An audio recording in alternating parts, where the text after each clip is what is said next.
Bonjour à toutes et à tous et bienvenue dans cette nouvelle vidéo consacrée encore une fois à l'univers des nouvelles technologies. Et aujourd'hui on va parler jeux vidéo, mais pas jeux vidéo gaming au sens strict, jeux vidéo moteur de rendu graphique avec l'Unreal Engine 5 qui est en développement depuis quelques années par Epic Games et qui commence à avoir ses première release qui commence à arriver. Donc bien sûr ça reste encore de la bêta et ce n'est pas le moteur final, mais il y a eu une petite application qui a été diffusée sur Steam gratuitement récemment, donc je vais vous en remettre le lien directement dans la description pour ceux qui veulent la tester, qui vous permet de tester votre machine avec l'Unreal Engine 5 et de voir un petit peu le potentiel de ce dernier au niveau de la qualité graphique. Donc je vous propose de regarder juste après l'intro le résultat de cette petite application et les performances de cette Unreal Engine 5 sur ma machine, et on va donc regarder un petit peu en fonction de la carte graphique, du processeur et de la charge de chacun, et bien ce qu'on arrive à obtenir comme résultat sur ma machine pour vous donner un ordre d'idée. Et puis bien sûr il faudra que vous testiez sur la vôtre pour voir si les jeux sous Unreal Engine 5 tourneront sur votre machine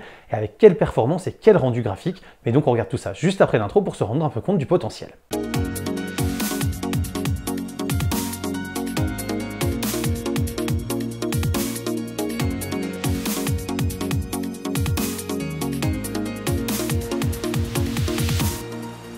Alors que dire de cette petite expérience The Market of Light? Déjà la première chose c'est qu'on ne va pas juger le gameplay en lui-même, parce qu'on ne peut pas remapper les touches, etc.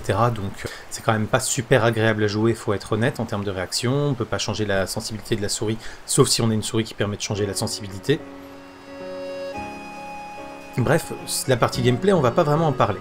Par contre pour le côté graphique j'ai quand même une hésitation dans le sens où, alors c'est très beau, et en même temps, on voit quand même pas mal de petits artefacts à certains moments sur des trucs qui se chevauchent bizarrement, etc. Et j'arrive pas à savoir si c'est juste eux qui l'ont mal conçu, si c'est le moteur qui réagit un peu mal. Et en termes de performance, donc là on était en 4K à 60 fps avec une 3080 Ti qui était, alors d'après les infos Nvidia que vous voyez à l'écran, à 95% de charge, donc pas tout à fait à 100%, mais d'après le gestionnaire des tâches Windows autour de 35%.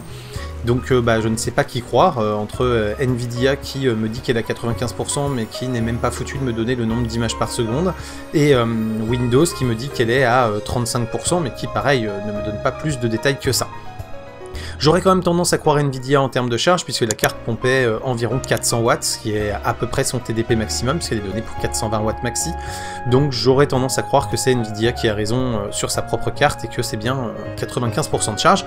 Le fait est donc que, avec ce que peut proposer mieux l'Unreal Engine 5, puisque visiblement ils ont activé toutes les options pour éviter qu'on puisse mettre des options rabaissées par défaut, et bien en 4K, 60 images par seconde, une 3080 Ti suffit, ce qui fait que si en plus on peut désactiver certains anti-aliasing ou certaines choses comme ça dans les options graphiques des jeux qui utiliseront l'Unreal Engine 5, on peut se dire qu'avec une 3080 ou une 3080 Ti, on pourra facilement jouer en 120 Hz en 4K, en renonçant peut-être à quelques petites options graphiques, voilà, comme les trucs qui bouffent beaucoup, l'anti-aliasing ou l'occlusion ambiante.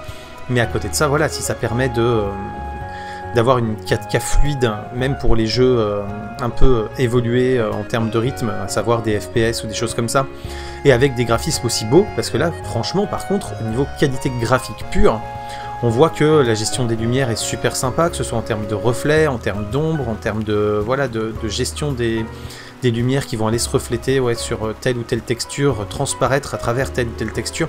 Franchement, c'était plutôt très beau.